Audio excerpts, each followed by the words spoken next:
esta economía azul, aprovechando esa celebración del Congreso Maritime Blue Growth, desde otro punto de vista, desde el científico. Y por eso bueno, pues está con nosotros una de las investigadoras, teniendo en cuenta que hay muchísimas investigaciones alrededor, en torno a la economía azul, a nuestros mares, porque tenemos la sede en nuestra bahía del ICMAN y también, por supuesto, esa facultad de Ciencias Ambientales y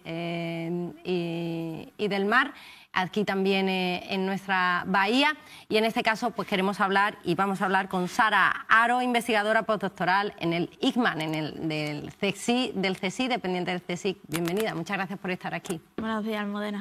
Gracias por la invitación, sobre todo, y gracias por darnos la oportunidad de dar a conocer muchas de las investigaciones en ecología marina que se vienen desarrollando en la bahía de Cádiz. Claro, es que es tan importante, en muchas ocasiones hablamos de desarrollo, de economía azul, que lo hemos estado hablando porque hay, bueno, pues ese encuentro de Maritime Blue Growth. Hablamos también del Innova Azul, que también está pendiente el ICMAN, cuando se celebra el Blue Zone Forum. Pero es cierto que es importante para esas oportunidades y desarrollo económico, pero también tenemos que ver esa parte de estudiar lo que tenemos y también de lo que hemos estado haciéndole, que por eso tenemos lo que tenemos. Entonces, la primera pregunta es cuáles son, ¿cómo explicaría en pocas palabras el trabajo que está realizando actualmente y sobre todo por qué son tan importantes las marismas y las zonas intermareales? Bueno, el tema de las marismas y las zonas intermareales es algo que estoy trabajando aquí desde el ICMA, pero que ya venía trabajando previamente desde la Universidad de Cádiz. Es decir, yo hice mi tesis doctoral en la UCA y en el grupo de Ecología Microbiana y Biogeoquímica, y fue ahí donde empecé a estudiar el tema de los sedimentos intermareales, las comunidades que habitan en ellos y también de las marismas. Simplemente por matizar, digamos que los sedimentos intermareales son aquellas zonas que quedan al descubierto cuando la marea baja. Vale. Y en la superficie de estos sedimentos pues crecen diferentes comunidades de organismos fotosintéticos. Sí, desde plantas marinas, lo que son las fanerógamas, las angiospermas, plantas marinas para que lo entendamos, macroalgas y también unas microalgas que crecen en la superficie de estos sedimentos intermareales. Eso sería lo que es en el área intermareal. Y después ya en la parte alta del área intermareal tendríamos pues, lo que son las marismas, que son aquellas zonas que se inundan, pero que se inundan con menor frecuencia. A la pregunta de por qué son importantes, pues estas zonas nos ofrecen multitud de servicios ecosistémicos, entre ellos los servicios ecosistémicos de producción primaria y de secuestro de carbono. Así, como te he comentado, son organismos fotosintéticos. Es decir, lo que hacen es retirar CO2 de la atmósfera, es decir, retiran gases de efecto invernadero y producen oxígeno. Es decir, lo que hacen es mejorar la calidad del aire que todos respiramos. Entonces, es muy importante estudiar e identificar cuáles son estos sumideros de carbono, porque, entre otras cosas, pueden ayudarnos a regular el clima. Claro, porque porque quizás es lo que se veía, esos bosques, o incluso el Amazonas, que ha sido uno de los puntos centrales de la COP30 que se está celebrando actualmente, pero son cosas que se ven, pero es que, claro, esos bosques marinos, digamos, que hacen la fotosíntesis en chiquitito, como no se veía, ni se conocía, ni se respetaba, quizás nos hemos perdido ahí un gran paso para luchar contra el cambio climático. Bueno, digamos que todavía estamos a tiempo. Vale, nos quedamos con esa idea, bien. Sí, es verdad que, por ejemplo, en el caso de estudio o la línea temática de la que yo más controlo, que sería el microfitovento, esta microalga que crece en la superficie del sedimento intermareal, como no se ven, pues faltaba mucha ecología de base. Vale. Entonces, digamos que en mi primera etapa lo que venía desarrollando es estos estudios de ecología, de cómo funciona, de cuánto oxígeno produce, cómo se distribuye, cuándo hay mayor acumulación de esta biomasa, ¿vale? Para, una vez que la conozcamos, pues también poder ver cómo preservarla y cómo incluso restaurarla o renaturalizarla. ¿Cuánto puede, para que nos entendamos un poco, cuánto puede recoger y hacer esa fotosíntesis? ¿Cuánto puede ofrecer estas zonas intermareales? ¿Cuánto pueden ofrecer? Digo, en comparación a ¿Se puede hacer una comparación con bosques, con plantas de superficie? Digamos que hay algunos estudios en términos de secuestro de carbono, en el que se sabe que, por ejemplo, es decir, en el saco interno de la bahía de Cádiz, en el que los sedimentos intermareales cubren más del 60% del saco interno, ¿vale? Sabemos que estas microalgas producen tanto oxígeno como una planta marina. Es decir, cuando hablamos de estas angiospermas, de Simosa nodosa, de Zostera marina, de Zostera nortis, pues sabemos que estas microalgas producen tanto más oxígenos que ellas. Después, ¿dónde se acumula parte de este carbono? Pues todo esto es el ciclo de carbono. Si muchas veces yo hablo de producción de oxígeno, pero eso implica la retirada de CO2 y la acumulación de carbono. Vale. ¿Vale? El principal reservorio de carbono, donde más carbono se acumula, es en los sedimentos. Vale. No es en la biomasa, no es en lo que vemos como tal. Vale. ¿Vale? Entonces, digamos que aquí hay una serie de reacciones, de procesos biogeoquímicos muy complejos en lo que nos vamos a entrar, ¿no? Pero que finalmente lo que hace es que ese carbono se retiene en el sedimento y si no alteramos el sedimento se queda inmóvil ahí incluso durante siglos. Vale. Y esto es lo que se conoce como el carbón azul. Vale. El problema es que lo movemos. Claro, un problema. Al final, entre los servicios ecosistémicos que nos ofrecen las marismas, también están servicios ecosistémicos de suministro. Es decir, vale. Tradicionalmente las marismas se han explotado o se han transformado para la explotación de sal, para la cría de peces en acuicultura. Es un uso añadido que hacemos de las marismas. Pero claro, este uso tiene que ser un uso sostenible. Es decir, tenemos que beneficiarnos de ellas, intentando provocar en ellas el menor daño posible. De hecho, muchos de los estudios que se están llevando a cabo, lo que venimos haciendo es cuantificar cuánto carbono hay almacenado, tanto en los sedimentos de marismas naturales, como en los sedimentos de marismas que se han transformado, o bien para salina o bien para acuicultura. Y entonces, esa es la fase en la que estamos.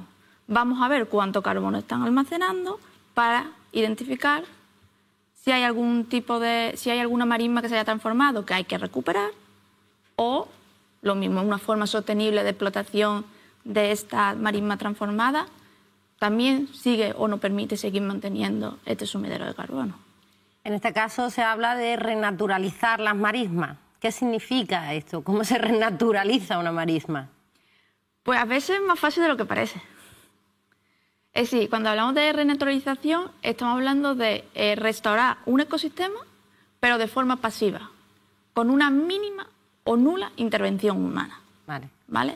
Es decir, en la bahía de Cádiz tenemos un caso, que es el del caño mareal de Santipetri.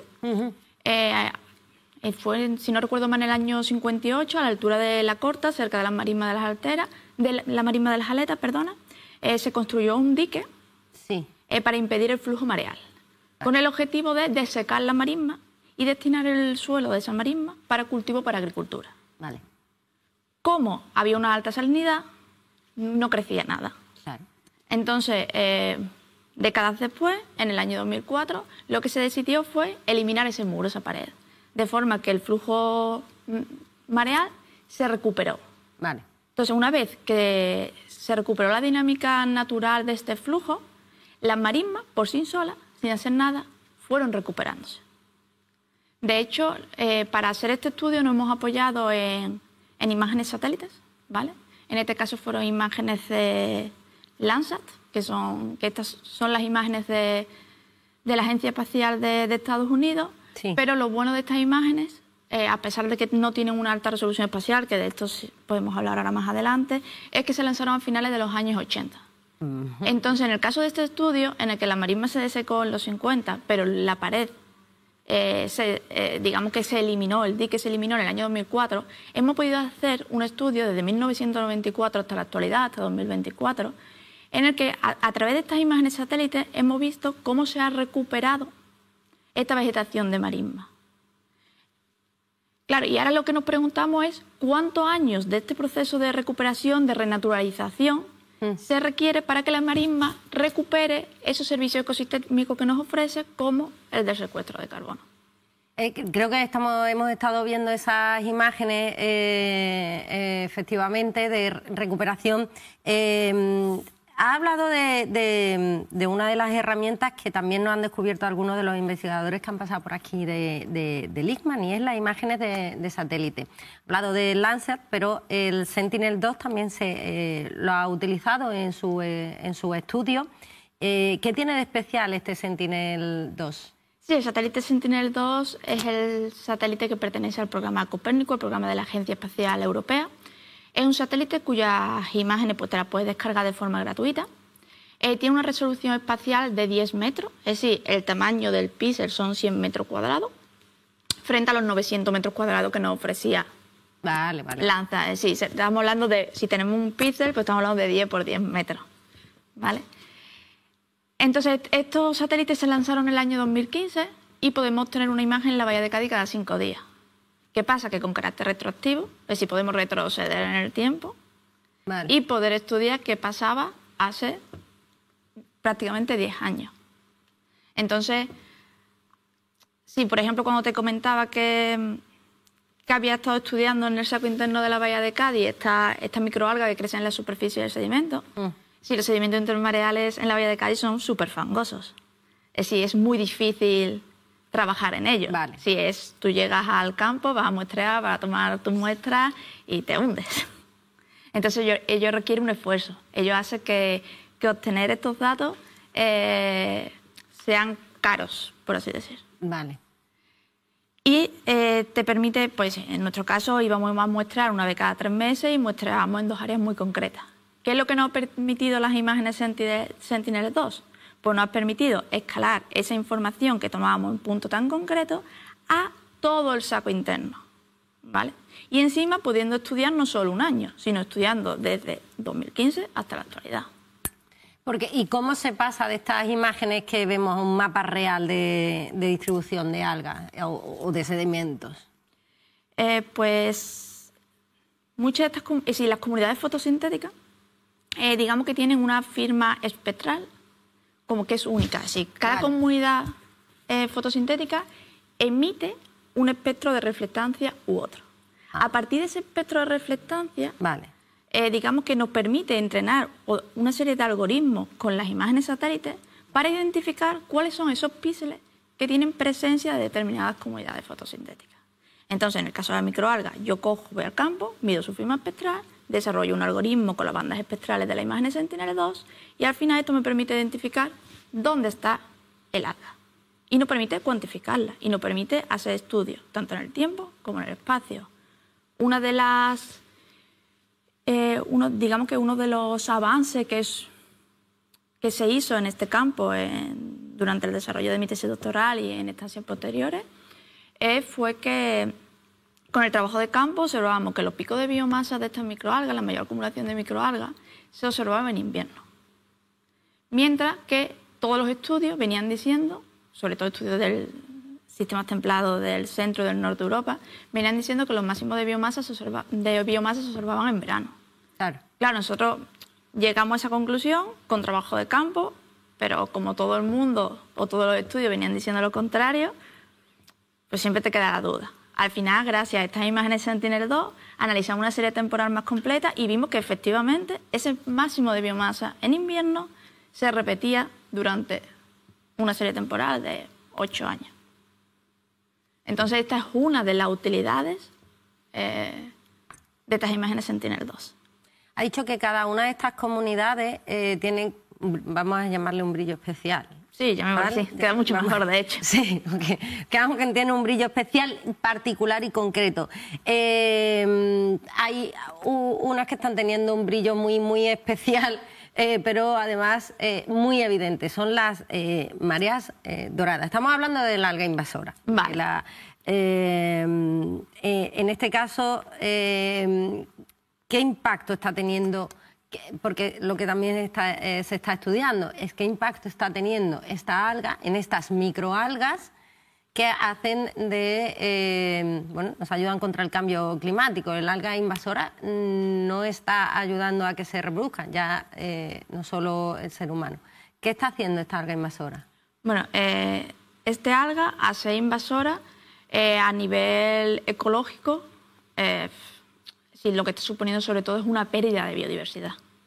Es decir, es una alga que crece en los fondos marinos, que está creciendo muy rápido, desplazando a especies autóctonas, hay algunas de ellas protegidas, como sería la Posidonia oceanica, y no solo eso, sino que las corrientes marinas y demás lo que hacen es que arrancan fragmentos de este alga, entonces el alga llega flotando a las costas, se acumulan y están afectando a sectores tan importantes en el litoral andaluz como son la pesca y el turismo. Si realmente la invasión de este alga asiática, que sí conocida sí que científicamente es Rubulocterio camurae, ¿vale? Sí, como decía, pues es el principal reto ambiental al que se enfrenta el litoral andaluz, ¿vale? Vale. Y sobre todo lo más visible, lo que vemos en nuestro día a día cuando vamos a las playas, que son esas acumulaciones de este alga marrón en la costa, ¿vale? Que pues se degrada, genera malos olores, además emite gases de efecto invernadero, ¿vale? Por lo que perjudica la calidad. Es decir, cuando ya están en descomposición, esta alga invasora emite gases de efecto invernadero.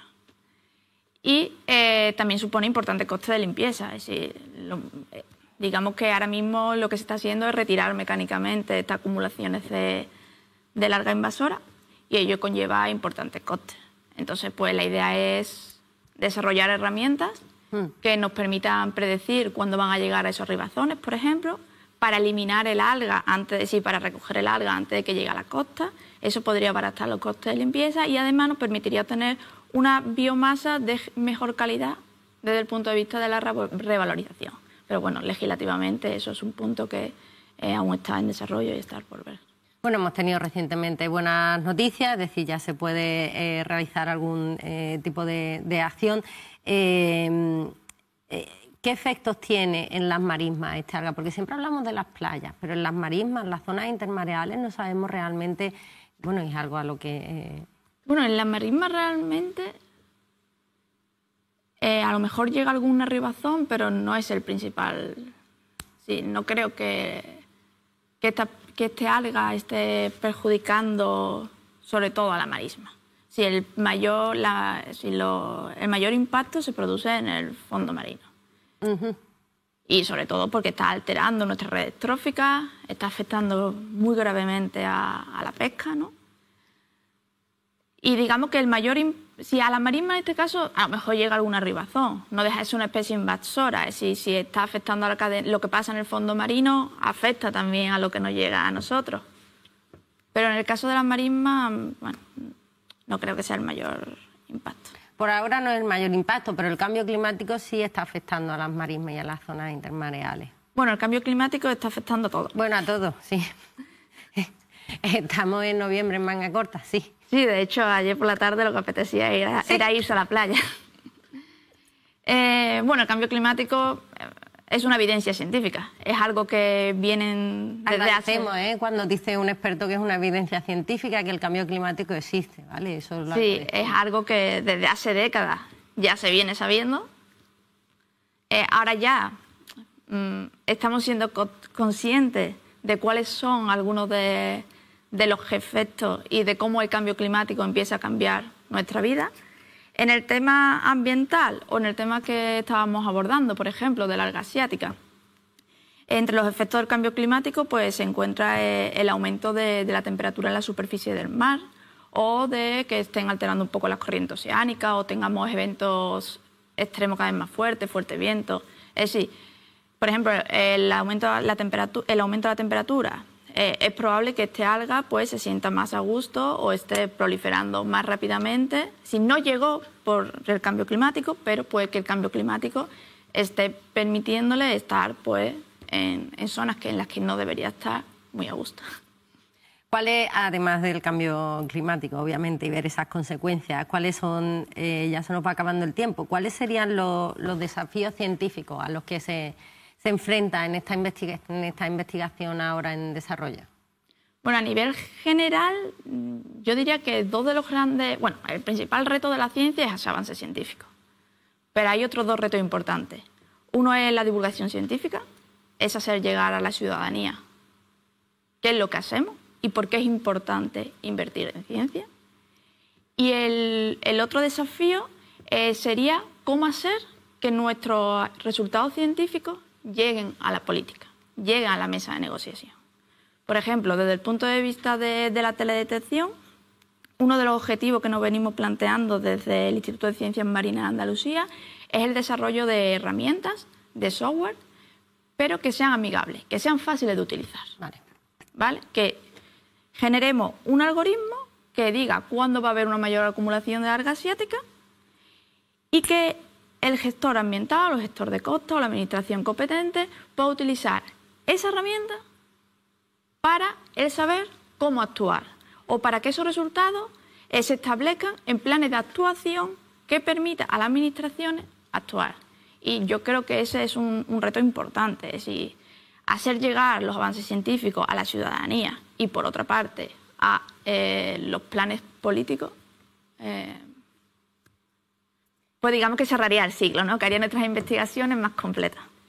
Que realmente para eso la ciencia, esos avances que lo que hacen es mejorar nuestra calidad de vida, pero para ello se tienen que poner en marcha y, por supuesto, escuchar a la ciencia, científico y a la científica. Sara Haro, muchas gracias por estar aquí, muchas gracias por el trabajo que realiza en nuestras marismas, nuestras zonas intermareales, sobre todo el trabajo que realiza todo el equipo, todo el INMA, por supuesto, investigadores e investigadoras que están bueno, pues eso, intentando hacernos ver lo que está sucediendo, lo que hemos hecho, no repetirlo y seguir avanzando. Muchas gracias. Gracias a vosotros. Bueno, pues seguimos hablando de actualidad en esta ocasión.